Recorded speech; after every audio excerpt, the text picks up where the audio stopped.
आरक्षण का मुद्दा कोई नया नहीं है। इस पर पहले भी मैंने वीडियोस बनाई हैं और जितनी मिलनी चाहिए उतनी भरपूर आलोचना भी मुझे मिली है।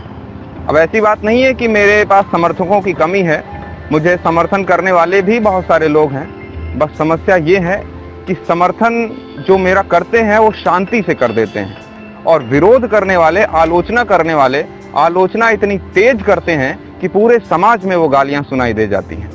दरअसल अभी आरक्षण को लेकर के एक बार फिर हम अचानक से इसलिए आए हैं क्योंकि हाल ही में आरक्षण को लेकर के कुछ खबरें तेजी से देश में चली हैं और ये मुद्दा एक बार फिर से गरमाया है। आइए इस वीडियो में समझते हैं पूरी बात क्या है और इसका समाधान क्या है। नमस्कार, जय हिंद। मेरा नाम है अक्षय प्रताप सिंह चौहान और स्वागत है हिंदी और हिंदुस्तान में। आरक्षण एक ऐसा मुद्दा है जो लगातार किसी न किसी कारणवश सुर्खियों में बना ही रहता है।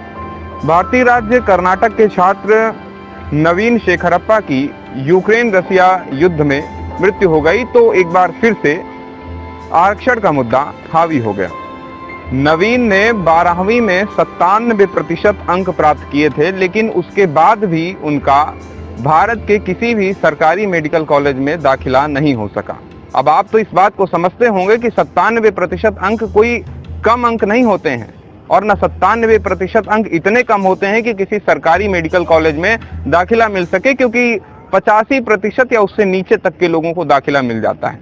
अब इस पूरे में नवीन का दोष इतना था कि वो उस श्रेणी से नहीं आता था जिस श्रेणी के लोगों को आरक्षण मिलता है। अब जब नवीन को आरक्षण नहीं मिला तो और उसे यूक्रेन में एडमिशन लेने जाना पड़ा और यूक्रेन रसिया विवाद के बीच जब उनकी मृत्यु हो गई तो सोशल मीडिया पर और उनके पिताजी ने भी ये आरोप लगाए और ये बात उठाई कि मेरा बेटा होनहार था, उसके 12वीं में 97% अंक थे, लेकिन फिर भी उसको भारत के किसी भी कॉलेज में एडमिशन नहीं मिला। और सोशल मीडिया पर ट्रेंड हुआ कि आखिर नवीन की मौत का जिम्मेदार कौन है। तो जवाब यही निकल कर आया कि भारत की आरक्षण व्यवस्था।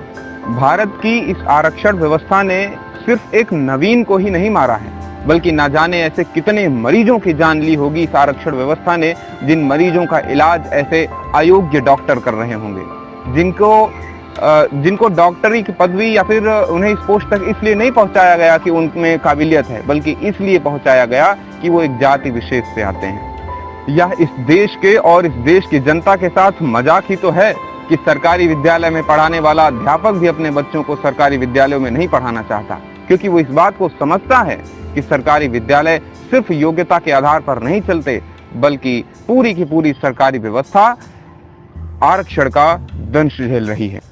अभी एकदम ताजी खबर है कि सुप्रीम कोर्ट ने एनडीए में ओबीसी और SC/ST आरक्षण को लागू करने से साफ इनकार कर दिया है और कहा है कि सैन्य बलों को जाति के आधार पर अलग नहीं कर सकते। जब सेना में योग्यता और क्षमता के अनुसार ही व्यक्ति का चयन होता है तो फिर अन्य पदों पर योग्यता के अनुसार ही नियुक्तियां क्यों नहीं हो सकती। सुप्रीम कोर्ट स्वयं इस बात को स्वीकारता है कि सामाजिक क्रांति रातों रात नहीं आती, इसमें समय लगता है। अतः जिसके पास किसी कार्य को करने की कुशलता नहीं है, उससे जबरदस्ती यदि वो काम करवाया जाएगा तो इस बात की पूरी संभावना है कि उसके परिणाम संतोषजनक नहीं होंगे। हमारे देश की वर्तमान आरक्षण व्यवस्था सिर्फ एक जाति विशेष के लिए समस्या नहीं है, बल्कि सभी जाति वर्ग के लोगों को इस विषय पर गंभीरता से विचार करना चाहिए कि जो डॉक्टर उनका इलाज कर रहा है वह वास्तव में योग्य है या नहीं।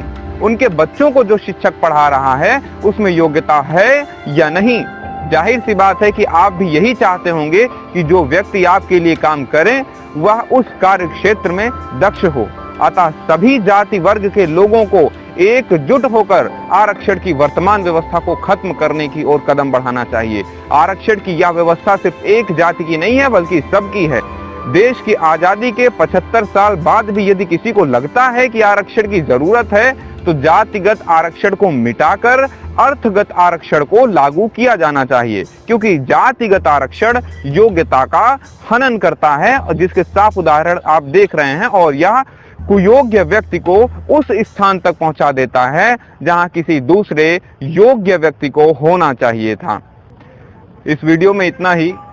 मैंने अपना काम किया और मुझे पूरा यकीन है कि मेरे आलोचक इस वीडियो पर भी मेरी खिंचाई बहुत अच्छे से करेंगे, लेकिन मैं अपने समर्थकों से ये उम्मीद करता हूं कि आप इस वीडियो को खूब शेयर करिएगा और इसको सही स्थान तक पहुंचाइएगा और मेरे आलोचकों को जवाब देने में मेरी मदद करिएगा। इस बार शांति से समर्थन नहीं करिएगा।